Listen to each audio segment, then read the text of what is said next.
Hello everyone, welcome to my YouTube channel. Today's news and headline: Bitcoin trader kicked out of 90 banks over cryptocurrency concerns.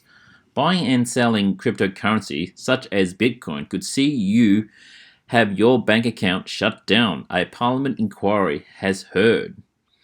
A Bitcoin trader says she is running out of options after being booted from 90 banks across Australia. Michelle Jurek has been trading virtual currency for 7 years, but her business, Bitcoin Babe, is now under threat due to financial institutions refusing to do business with her. The bank's named and shamed by Ms. Jurek in a parliamentary hearing into Australia's technology and financial sector, including Commonwealth Bank, NAB, and Suncorp. As of yesterday, I have been debunked and banned from 91 banks and financial institutions, she said. There's been instances where debanking had caused me to be denied from being able to get utilities or phone or internet services, which I think is very concerning. Debanking is when a bank chooses to no longer offer banking services to a customer. In some cases, Ms. Jurek customers have received calls from their own banks warning her Bitcoin services were a scam or have been also been debanked them altogether. Oh my gosh, this is kind of scary. Oz Merchant, a digital currency brokerage, has experienced 4 debanking experiences in the past 12 months. Managing Director Mitchell Travers said the situation was causing the company to move to offshore banking.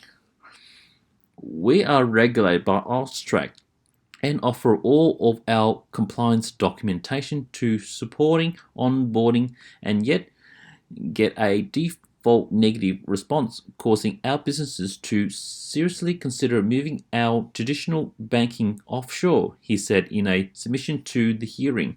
He told the committee the Big Four banks adopted the policy as a stopgap measure to avoid competition. Will the sort of anti-competitive nature of the banks is somewhat buying them time, Mr. Travers said. It could be considered a stopgap for them as they sought to educate and find a way to enter the space in a more profound manner.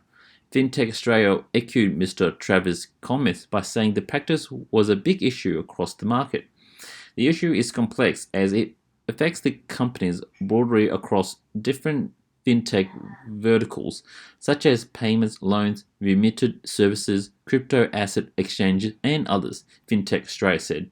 AUSTRAC and its money laundering and counterterrorism financing laws, along with anti-competitive conduct, were labelled as the 2 major issues by the industry group. In a submission to the inquiry, NAB Chief Executive Ross McEwen said the bank may choose to debank a customer if companies were using banking products for purposes which they were not intended. A product may be designed and offered according to a certain commercial risk or regulatory parameters, Mr. McEwen said.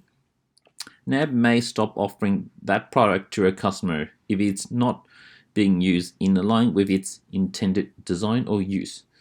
CBA said it would cease a relationship with a customer if the source of funds and source of wealth was unable to be determined. In the 12 months to June, Westpac estimated it had exited 8 fintech businesses. Westpac does not consider fintech to be high risk or out of appetite per se, the group executive Les Vance said. However, there could be a segment of the fintech sector that operate in higher risk areas or have higher risk aspects, and these may result in a decision to decline or cease to offer banking services. Ms. Jurek told the committee she was registered with AUSTRAC, but that made a little difference to the bank's response. According to Home Affairs and AUSTRAC, the legislation does not mandate debanking. A decision to debank a particular customer sits with the relevant financial institution and the AML CTF Act does not mandate this practice, the department said. A range of additional factors may lead to a customer being debanked, e.g., commercial consideration, reputation risk, uncertainty associated with new business models, expectations of overseas correspondent banks, and an array of other regulatory requirements relevant to the financial sector. Senator Andrew Bragg, inquiry chair, told NCA Newswire the committee would be putting together a plan to address the practice of debanking. A lack of regulatory framework has been identified by major banks for debanking of fintechs and cryptocurrency business. These may be legitimate issues or an anti-competitive approach, or both, he said. We don't tell people who to bank in Australia, but we do expect that anti-competitive behavior won't be tolerated, and that what's a lot of the debanking is an anti-competitive behavior. We will come up with a plan to address the issues flagged by the banks so there are no more debanking excuses. Anyway, what are your thoughts on the matter, folks, that a woman is being denied or got rejected by 90 banks, or more than 90 banks, over a cryptocurrency concern? Well, anyway, looks like everyone's not so on the cryptocurrency bandwagon, particularly the major banks. Anyway, so what's your thoughts on that? Anyway, have a good day.